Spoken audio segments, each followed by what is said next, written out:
Bonjour à tous et bienvenue sur ma chaîne Pixel et Vecteur. Aujourd'hui on va parler de Premiere Pro et je vais vous montrer une petite astuce qui n'en est pas vraiment une, qui est vraiment quelque chose de très important et qui concerne la conformité des rushs.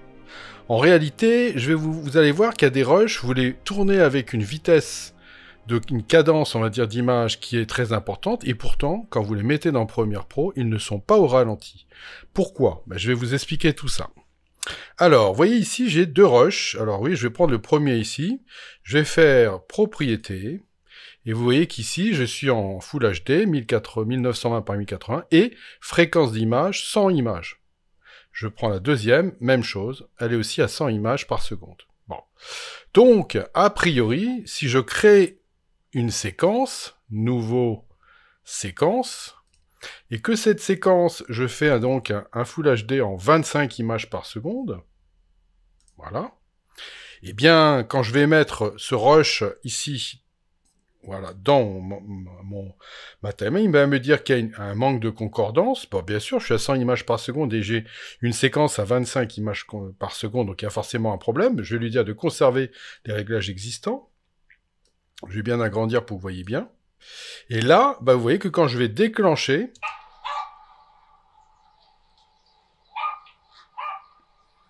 on n'est pas du tout au ralenti. Donc, c'est quoi ce problème? J'avoue que j'en ai vraiment perdu les cheveux. Et puis j'ai fini par comprendre qu'en réalité, c'est Premiere Pro qui se dit, a priori, puisqu'il a pris son film à 100 images par seconde, ça doit vouloir dire qu'il veut qu'on le voit à 100 images par seconde. Et en réalité, moi, pas du tout. Ce que je voudrais, c'est le voir à 25 images par seconde, donc ça veut dire être ralenti 4 fois. Donc, il va falloir aller dans les rushs, là, dans Projet, et cliquer sur le rush, cliquer droit sur le rush, et aller lui dire que vous voulez modifier métrage. Voilà. Alors, vous voyez, vous avez tout ça qui est là. Et regardez qu'est-ce qu'il vous dit. Il lui dit que par défaut, il utilise la fréquence d'image 200. Et moi, je voudrais le conformer, vous voyez, conformer à 25 images par seconde, qui est donc la cadence de mon film. Je vais faire OK là-dessus. Voilà. Alors là, vous voyez, c'est rien passé, c'est normal. Maintenant, il va falloir c'est que j'en remette un deuxième. Et vous voyez que, oui, d'un seul coup, c'est beaucoup plus grand. Alors, je vais jeter celui-là, vous avez compris l'idée. Hop, je reviens sur ça. Et vous voyez que là, si je fais ça, oui, tout de suite, ça marche nettement mieux. Voilà, alors je vais couper le son parce que le son a une résolution. Et là, vous avez vraiment du ralenti. Voilà, il n'y a pas de problème là-dessus. Voilà, donc ça voudrait dire que si je prends ce film-là, vous voyez, où j'ai la même chose, j'ai double-clic, vous voyez que j'ai quelqu'un qui court et qui est vraiment à une vitesse normale, si je ne le conforme pas, Premiere Pro ne va pas me le jouer au ralenti. Donc il faut que je fasse un clic droit, j'y retourne, modifier. Vous voyez que je peux faire n'importe quoi, canaux audio. De toute façon, je vais retrouver métrage ici, et je vais lui demander qu'il me conforme à 25 images. Je fais OK là-dessus. Et si maintenant je prends et que je la mets à la suite, voilà, alors vous voyez que là, ce plan-là, c'est bon, vous voyez que maintenant, ce plan-là aussi, je suis bien au ralenti. Donc là, vous voyez, c'est toute la différence entre jouer d'une cadence, filmer avec une cadence à 50 ou à 100 images par seconde, et en se disant qu'on va avoir un magnifique ralenti, alors qu'en réalité, on n'en a pas.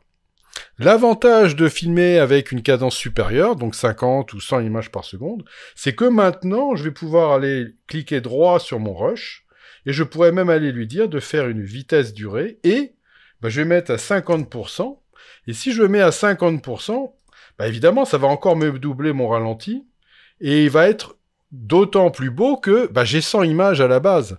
Donc forcément, j'aurai quelque chose qui sera bien fluide, sans saccade, alors que si je pars de 25 images par seconde, et que je veux avoir ce type de ralenti-là, déjà, je crois même pas que ce sera possible, et si c'est possible, ça va être saccadé, ça va pas être beau. Donc là, vous allez avoir quelque chose qui va être bien meilleur.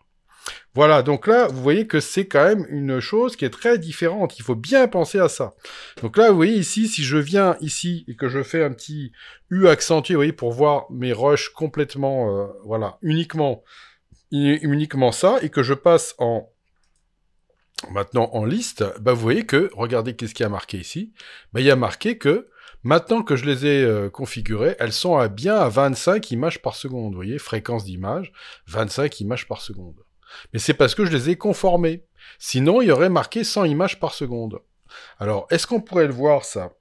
Eh ben, en fait, ce qu'il faudrait, c'est que je double-clique ici et que j'aille me réimporter mes rushs de base. Importer. Alors là, il s'importe là. Vous voyez, il y a marqué 100 images par seconde ici. Voilà, je vais vous le remontrer en grand.